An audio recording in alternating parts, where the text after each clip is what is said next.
ආයුබෝවන් වෙනදා වගේ නර්තනය පිළිබඳ දරුවන්ට පාඩමක් අරගෙන නෙමෙයි මම අද ආවේ. මම අද කතා කරන්නේ දෙමව්පියන්ට. දෙමව්පියනි මම අද ඔයගලන්ට කියන්නේ දරුවන්ට සෞන්දර්ය අධ්‍යාපනයේ තියෙන වැදගත්කම කොයිතරම්ද කියන කාරණාව. මේ ලෝකෙට පුරප්පාඩු තියෙනවා සංවේදී සහ සහකම්පනය ඇති අනිත් කෙනාගේ හදවතේ දුක වේදනාව තේරෙන මිනිස්සුන්ගේ. අනිත් හැමෝම ඉන්නවා අපි අතර. හැබැයි මං අර කියපු જાතියේ කට්ටිය ගොඩක් අඩුයි.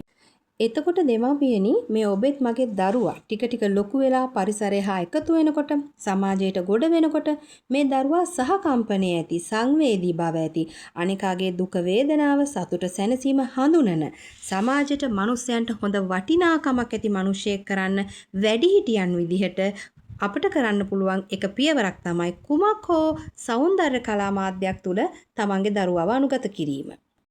ඒක ඔබට කරන්න පුළුවන් හොඳම යුතුයකමක්.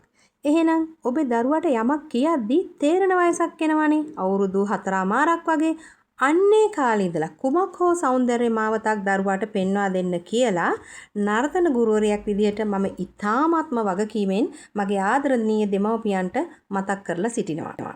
ඒ මොකද කියලා කියනවා නම් ඒ තුලින් විනය, ශික්ෂණය, ධෛර්යය, දරා ගැනීම, ඉවසීම වැනි මිනිසියෙකු ප්‍රගුණ කළ යුතුම, මිනිසියෙකු තුල තිබිය යුතුම ගුණාංග මේ සෞන්දර්ය මාධ්‍ය තුලින් නිසකවම වර්ධනය වීමක් සිද්ධ වෙනවා.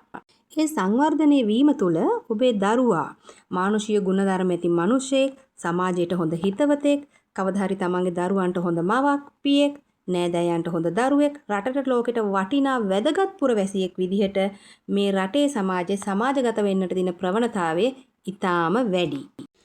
ඒ නිසා ආදරණීය අම්මේ තාත්තේ ඔබේ දරුවා සෞන්දර්ය කියන බොහොම සොඳුරු සුමට මාත්‍ය මතින් ඔපමට්ටම් කරලා ඔබ මේ ලෝකෙට ගෙනා පුංචි පැටියා සෞන්දර්යයෙන් පොහොසත් මනුසත් දරුවෙක් කිරීමේ මූලික කාර්යය ඔබට බාරයි. ආයිබෝවන්.